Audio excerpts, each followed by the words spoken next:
I've spent years telling people that One Piece is unadaptable. I've said it to friends, I've thought it while reading the manga, and I felt it every time a Western studio tried to touch anime. So, sitting down to watch the 2023 Netflix series was less of a viewing experience and more of a test. I'm not a newcomer. I've seen the help me scene a dozen times. I know why Zoro carries three swords. I didn't watch this to be surprised by the plot.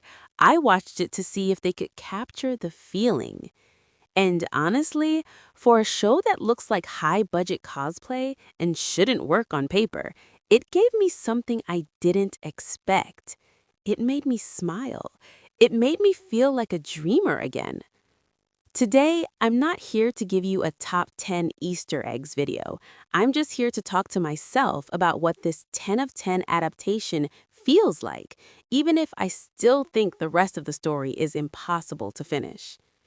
There's a moment in episode 6 that stopped me in my tracks. It wasn't a fight. It wasn't a CGI monster. It was just Luffy asking Nami about her dream. Nami said something that felt so grounded, so human. She talks about how people eventually outgrow their dreams. It's a cynical thought, but it's one we've all had in the real world. It felt like One Piece at its absolute core. I didn't need a shot-for-shot remake. I needed to see that these characters understood the weight of a dream. In that scene, the show managed to be both nostalgic and entirely new. It gave Nami a layer of weariness that made Luffy's optimism feel even more necessary. That's why the barrel ceremony hits so hard. It's about the world finally noticing a dreamer who refuses to grow up. The show doesn't just tell us dreams are important, it shows us how rare and fragile they are in a world that tries to crush them. Let's address the elephant in the room, the way this show looks. When the first trailers dropped, we thought it looked like high-budget cosplay. The colors are too bright, the wigs are unmistakable. But then something clicked. One Piece isn't supposed to be grounded, it's supposed to be ridiculous. By leaning into that cosplay aesthetic, the show makes a demand. Come with an open mind. If you can't get past a guy with green hair or a fishman in a Hawaiian shirt, you aren't ready for the heart of this story anyway. It embraces the absurdity rather than trying to fix it for a Western audience.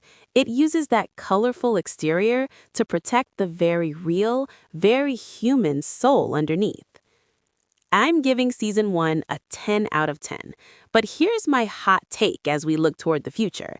I still think One Piece is unadaptable. Season 1 was the easy part. We're moving into a world of giants, of Sky Island, and of a doctor who happens to be a blue-nosed reindeer. The scale of what's coming is terrifying. How do you do Chopper without it looking horrifying? How do you maintain this heart when the world expands into thousands of episodes of lore?